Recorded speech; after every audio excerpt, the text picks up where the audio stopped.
Hello and welcome back to the Grizzly Path YouTube channel. My name is Zach and today we're going to be installing the Dr. KDSS sway bar end adapter. Now these adapters help correct a bushing geometry issue with KDSS equipped vehicles that have been lifted to 2-3+ inches. So in the case of my 4Runner, I'm lifted to about 3.5 inches. And what happens is the sway bar bushing that attaches to the lower control arm ends up being kinked out at an angle because of the new typical ride height. So this is something that might occur on most KDSS equipped vehicles, things like the 4Runner, Lexus GX vehicles, Toyota Land Cruiser. I think those are it. Maybe there's more, you can let me know in the comments. But if you're watching this video, then you're obviously interested in the Dr. KDSS spacer or adapter. And yeah, let's get right into it. All right, so your kit that comes from Dr. KDSS should come with 2 of these big honkin' brackets. It should come with 4 washers, 4 of these hex head bolts, and 4 of these socket head bolts. The socket head bolts will replace the OEM bolts, and they'll end up going through the bracket here and bolting to your lower control arm. You'll see that in a little bit. And then these silver hex head bolts will then bolt the bracket to this adapter, just like that. So it's kind of nestled. One thing that I found was interesting with the kit is it came with these stainless steel washers. They don't fit on this when you put the bolt into the hole, but when you put them on these bolts, it's kind of small. I'm not sure why they included these small washers, but I went ahead and found some bigger washers. That way when you put it on, it just seems a little bit more proper. Not a big deal, just something to be aware of. Right here in front of me, I only have one set because I've already installed the other one on the other side, so I kind of have an idea what I'm doing. Other than that, you'll need 10mm socket, Allen socket, and a 17mm socket for the OEM and for these hex head bolts. I've got a torque wrench. The torque spec for these lower control arm to sway bar bracket bolts is 55 foot-pounds, so I'm going to be doing that exact same torque spec for the KDSS kit. And then I've got a little bit of anti-seize just to get myself all silver, and some general purpose lube just for the bushing, which you'll see when I kind of clean that up. Additionally, if you've ever worked on a KDSS sway bar suspension setup, it can be kind of a pain to get the sway bar back up. I found a pretty slick way of helping align that, so stay tuned. I'll use this ratchet strap and I'll show you how to do that. All right, let's get into it. Okay, the first step is to remove the OEM sway bar bracket. So to do that, I'm just gonna support the sway bar bracket with my floor jack here, and then I'm gonna pop out the bolts, and then the whole thing just comes apart pretty dang quick. I'm not even sure this is entirely necessary, but I like to do it anyway just in case. And while I do have an impact wrench, I like to break these off using hand tools.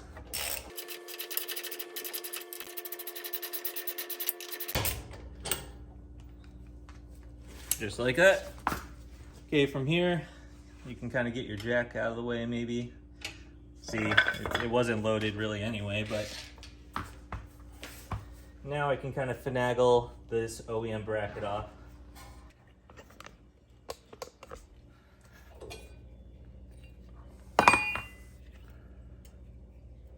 All right, so how I ended up getting this guy off, the easiest way I found is once you have it unbolted, there's hooks on the bottom of this bracket, and they kind of hook onto the lower control arm like that. So with pressure from the sway bar, you need to lift up on the lower control arm. So I did that with the jack, just placed under the lower ball joint, and then it just kind of popped right off. Now's a good time to just take a wet rag, kind of wipe down your area here, clean as you go a little bit.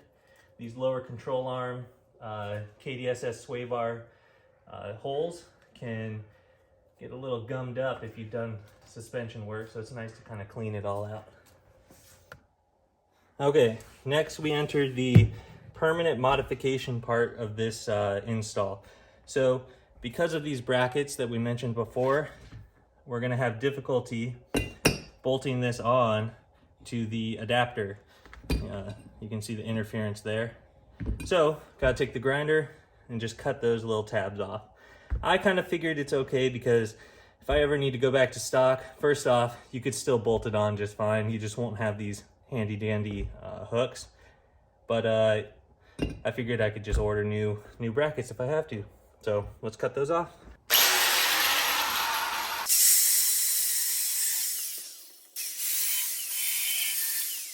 And then just clean it up with the grinder.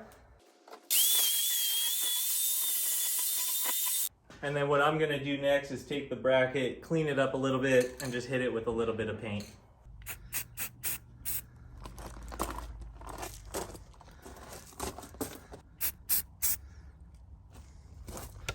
All right, while that's drying, let's go ahead and get the bracket installed. Gonna need our bracket. We're gonna need our 2 Allen socket bolts and a little bit of anti-seize. Okay, this part is very simple. You've got your mounting bracket there. We've got our adapter. Got our anti-seize covered socket head bolt. And it's just as easy as bolting it on. So it goes right into the factory holes. Kind of get those started. I always run them in by hand first to prevent cross-threading. And then just wrench it on.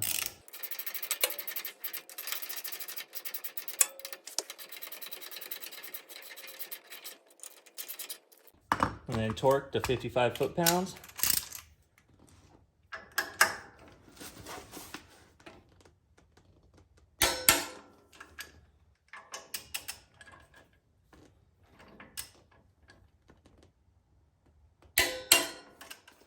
And the bracket is on, the adapter. So now you've got your KDSS bar way up here, which is super inconvenient. And then you've got your adapter down here. On the driver's side, when I did it, and I had this side still connected, the KDSS bar was actually low. So now it's high. We're gonna have to get creative with our ratchet strap and see if we can kind of pull it down, which on the other side didn't take too much force.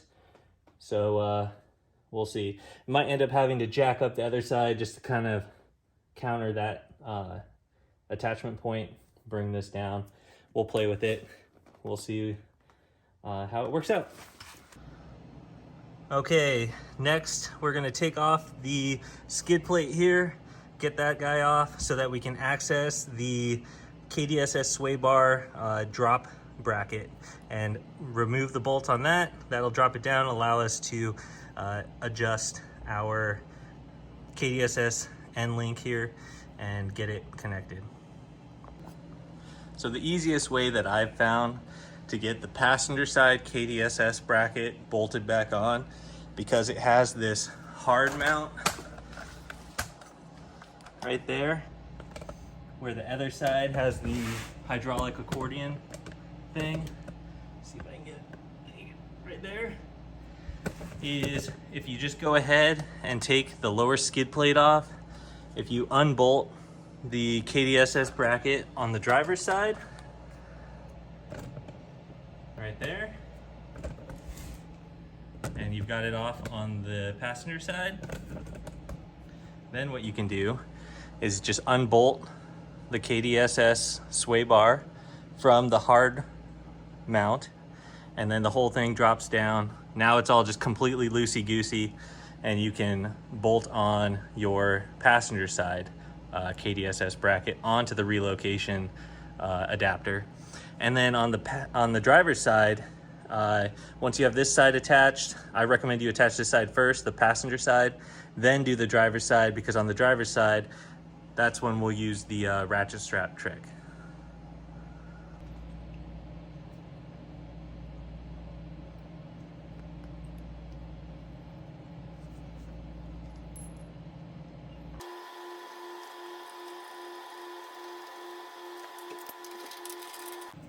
And then I'm just gonna torque it to spec, 55 foot-pounds. And that's the passenger side done. Now, I think what I'll do is I'll reconnect this hard link here, and then I'll do the driver's side.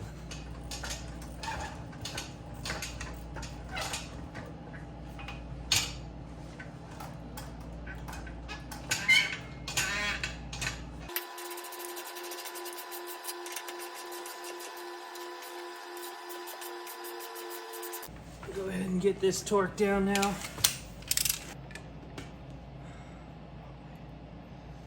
Righty tighty.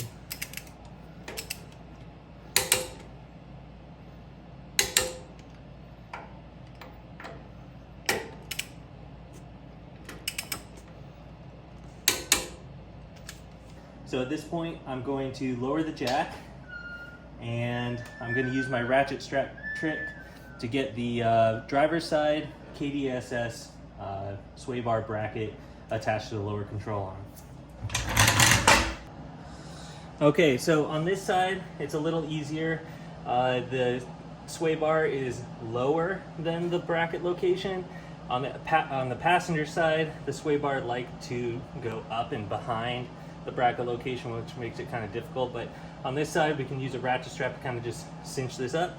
So what I found is if you wrap the ratchet strap over the lower control arm, over your KDSS bracket, and then just run this up and over as well,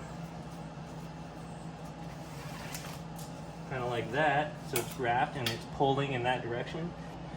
And then if you wrap the other end of the ratchet strap around this cross member right here, it provides a great location to pull up over the lower control arm and then kind of down to the sway bar and pulls it up in that direction, gets it lined up just about perfectly.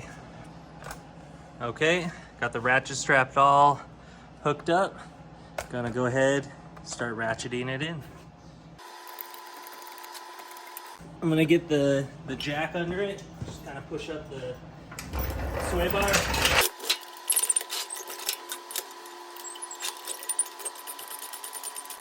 And ratchet it in a little further. And there you go. With the bushing in just about the right location, we can just pop on our bracket here, like a light. That's like just about perfect. So now I can get my bolts if I can find them.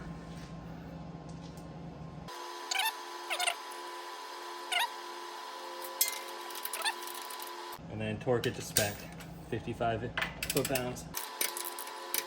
Now I can release the jack, which shouldn't be doing anything. And I can take off my ratchet strap, which isn't crazy tight or anything.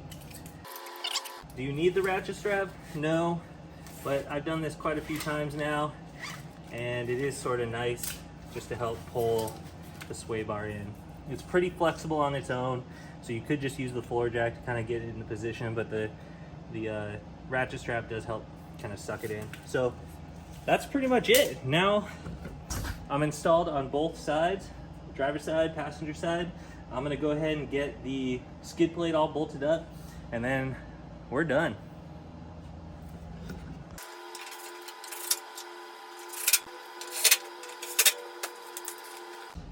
Now I'm gonna go ahead and get the wheels on, and I'll show you the finished product. Okay, you can see the Dr. KDSS bracket on there, and with the additional angle there, it's providing less stress on that bushing, and it looks pretty dang good. Not bad. That will probably be pretty nice. Same with over there. Okay, generally I think I'm just about done. I don't think this is something that I'll be able to feel a difference, but I'll sleep better at night knowing that my bushings will last a little bit longer and that my suspension geometry is a little bit nicer. So thank you, Dr. KDSS, for the sweet adapter plate, and hopefully this vague how-to video was halfway decent enough for you to follow along and maybe show you what entails if you were to install this on your own. Really not too bad, especially if you're installing this bracket. You probably did your own suspension work, and so honestly, you know what you're getting into. It's not too crazy. But yeah, let me know if you have any questions. Definitely drop a comment below if you do have any questions, or if you liked the video. That's about it for you. So thanks for watching, and I'll catch you guys in the next one.